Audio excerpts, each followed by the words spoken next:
there, I'm Latasha Brown, chaplain here in New Jersey, and I am here to encourage and inspire some women that may be going through some really personal, emotional things. So one of my first talk points is going to be on relationships, and who better than to have my honey here with me. Go ahead and introduce yourself. Hello, I'm Montrell Armstrong from California, also known as Explicit Trailer Barber. So, as you may have noticed in that little bit, that I said I'm in New Jersey and he is in California. All right. So, a few of our talk points are going to be, what are they? Our backgrounds, basically where we came from, how we met, and how are we staying together? How are we keeping this thing together? Okay, because people know that relationships are hard, whether you're up the street from each other or across the country. And we also know that a lot of things do happen in relationships that may have you thinking that you never want to be in another relationship, or you just want to know how do you overcome certain things. So firstly, let me just say I am divorced. Previously to this relationship, I was in a marriage where I experienced domestic violence. Now, I know most women that have gone through that, it does leave a taste that you don't want to go through it again. So you shut marriage out altogether. But through working and praying and getting over and past that and forgiving my ex-husband, I'm able to even date again. So that's a little bit about me. How about Montrell? Well, as you know, I'm from California, of course. West Coast, yes. Don't be looking like that. But yeah, I am previously divorced as well. I gone through I should say, kind of verbal abusive relationship. Of course, it was not on my end. I can't say of course, because I'll probably said some few things myself. But I felt like I was underprivileged, pretty much underappreciated. I didn't feel appreciated at all. That was disrespected. A few other things that was going on that just was not godly. So I just, it just had to get out of it. So I pretty much did the same thing. I had to go through what I had to go through, and I believed God and continuously believed God, and God had to mend my broken heart in order for me to actually receive someone else. So, as a man, what do you think that would make you feel to even think about getting another relationship again? Would it make you want to just close out marriage altogether? Well, first off, nothing is wrong with marriage. Marriage is absolutely beautiful. The problem is us. We as people, see, God has created marriage just like He created a whole lot of other stuff. But we as people, we mess stuff up. And we make stuff the way that we want to make it. We do things the way we want it done. If we operate the way that God wants it to be operated, it will last and you will love it. Amen. Absolutely. And so that's what my outlook was when I got out of the other marriage. I was just like, hey, look, I know that God has the one that He has for me out there for me, so that we can operate and be able to do things together. And for me, I know I did go through that. I don't ever want to be in this situation again, and God had to really show me that no matter what, you can never be in this situation again, because it will be a new person. They may have different traits, or similar traits rather, but it will never be that situation again. And I had to come to the realization as well that it was nothing wrong with the concept of marriage. It was something that was going on between the two people who were married, meaning me and my ex-husband. So I had to get to a place where I realized what marriage really and truly means to God and what He has created it for. So when I am able to get married again, then I'm able to be the wife that I should be. So Our next would be how we met. So, since, as you know, we're across the country, we did meet online. And I'm going to let him tell that story because he tells it so much better than me. I would just say that my fluke incident got me my prince. Okay, so it all happened one stormy night. No, it all happened. So I went on Christian Mingle. It was a time where I wasn't really looking for anyone. I was basically just trying to see if anyone was there, because let's just be honest. A lot of females is ratchet. I'm sorry. A lot of men are too. Yes, that is okay. All right. I ain't excluding us. Let's keep it 100. All right. I ain't excluding us, but I'm just saying, like, I was just wondering, like, are there any good females out there? Because I was married for 15 years. So, I've been out the game. I ain't trying to say I had game. I'm trying to get back in the game. I'm just saying, I've been out of touch. Just like, So, went on Christian Mingle and scrolled through a few, and I'm just like, okay, yeah. Okay, that's cool. But I came across this chocolate morsel right here. Now, how long were you on before How long you was found I my on? page? What was that, a day, 2 days? Okay. All right. Look at God. Too, yeah. I went out there, I was just like, okay, let me scroll through here and look. Don't mind the buzzing in the background, but I was looking and I finally found it. So I clicked on it and said, yep, like that. And I'm guessing she did the same. So, we hooked up. She asked my name, I asked hers, and went on from there. But while we were in the talking stage, because, that's all we could do, she in New Jersey, I'm here in California. So, while we were talking and things,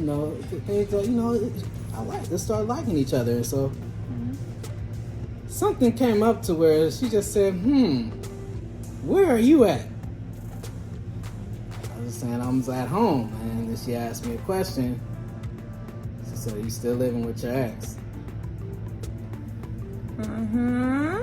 The answer was yes, people. I was still living with my ex.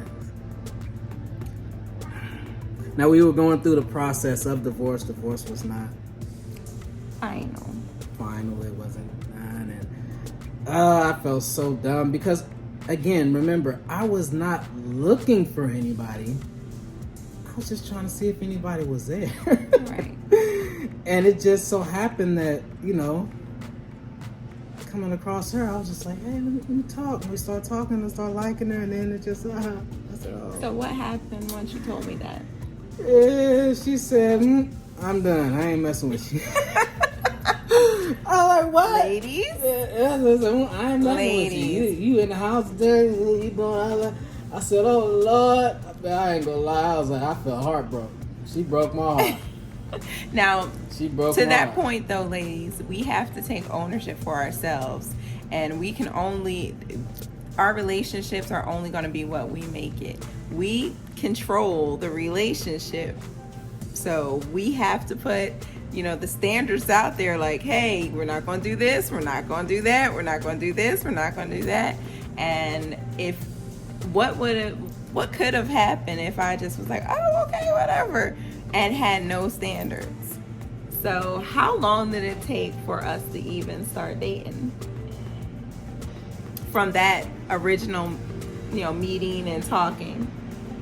Was it 3 years? It was 3 years going back and forth. Just every now and then he would email or text me like he knew when my birthday was. Because like we said, we had grown fond of each other. We knew things about each other. So I would tell him on social media every now and then, happy birthday. He would say the same thing. He ended up, when he finally was divorced, getting into a different relationship, and I did the same thing in the process over this time. But we remained, not talking buddy on the phone every day, but every now and then, social media or a happy birthday text or something like that, or an email.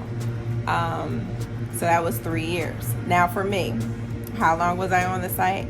Well, my friends decided that they wanted to put me out there, so I was literally on for a few hours before he contacted me.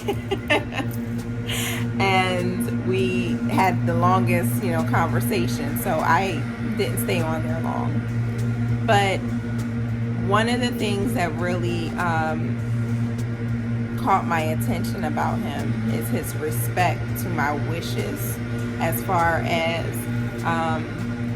just being friends. And how would God look at me talking to you, even if we're just talking and you're married still, because that's a God covenant. So we did not want any, so to speak, blood on our hands as far as being out of order with God, because if you're either married or divorced, people, that's it.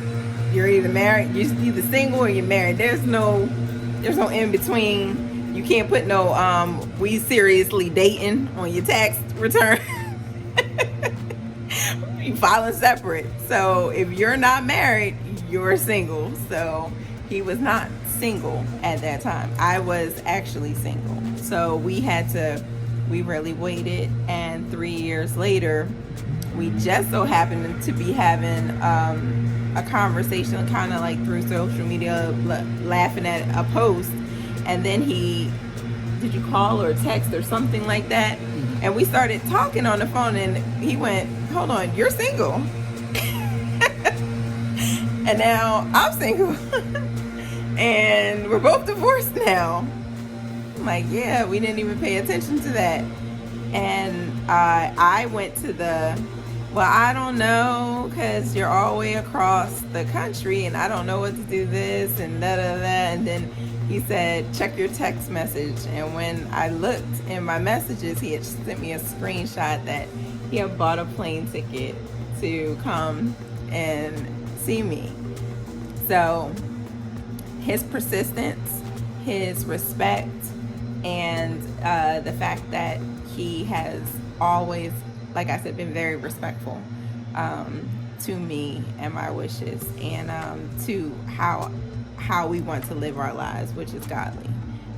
So finally, our third talking point is got to be the biggest thing we get all the time, because now we are almost a year later, and we are going to get engaged and get married, and we're looking to blend our families together. And the biggest thing we get is, how do y'all make this work? How do you stay together? How do y'all even date? Like, how do you have a relationship and you're not sitting right next to each other? Women, I'll be very honest, I get from women all the time, how you know he ain't cheating? Well, he could live up the street and he could cheat.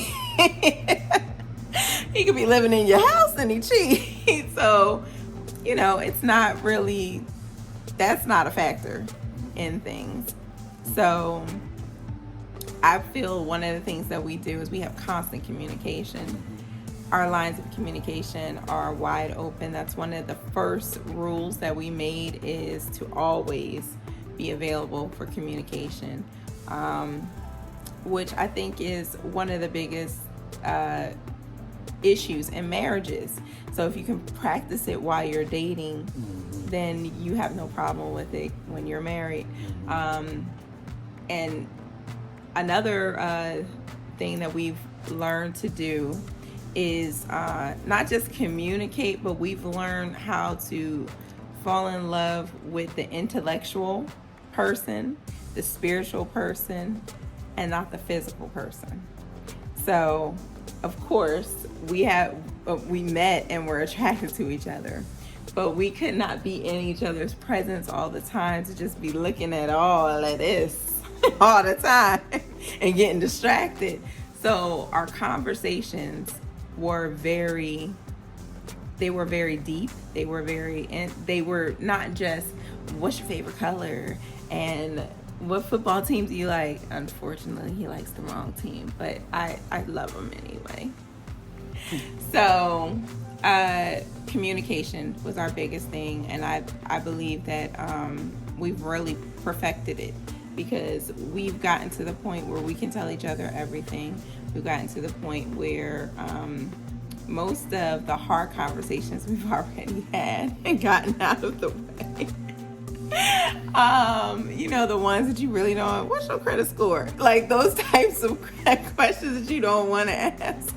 But we've already been through those things. So it was actually interesting. We went through a premarital class. We just graduated.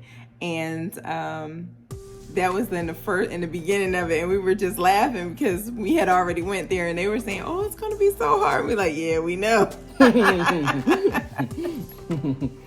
Because that was an uncomfortable conversation, but we got through it. We, honesty and keeping it, 100.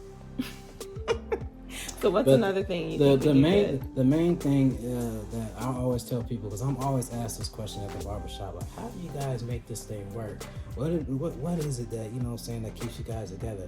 Well, the main thing, marriage is, like I said, marriage is a beautiful thing, but what makes marriage click and what makes marriage tick, what makes any relationship tick is commitment. If you don't have any commitment and you're just in limbo, like maybe, and there's no secure ground at all, it's gonna be shaky. And the reason why it's shaky is because it's not on solid ground. It's not solid at all. And the best solitude that you can actually have is a rock, and the only rock that we have that we know of is God. Amen. Period. And I'm gonna be very honest with you. That is the reason why we are still together.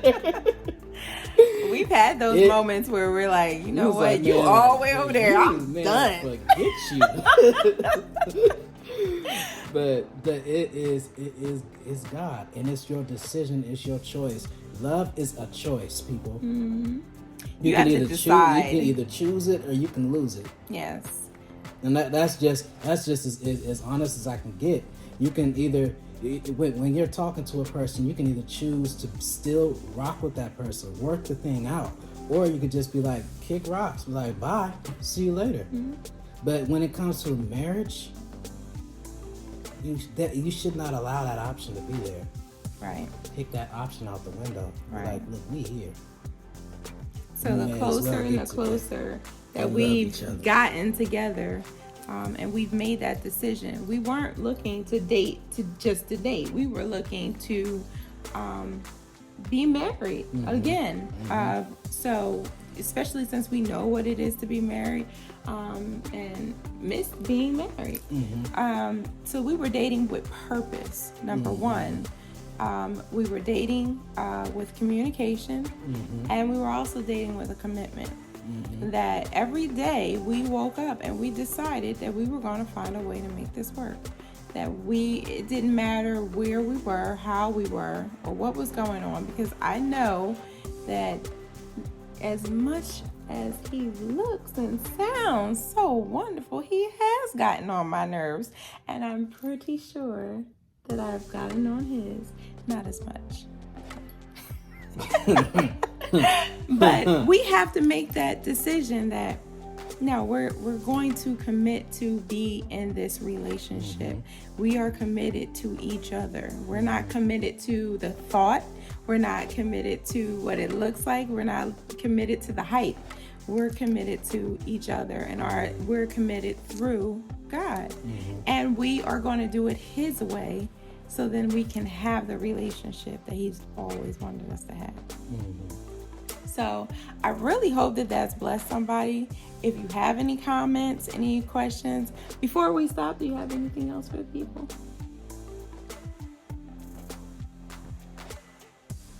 I'll put you on the spot. The difference between God and good is an O. And that O is for obedience. The only way that God can be good is obedience.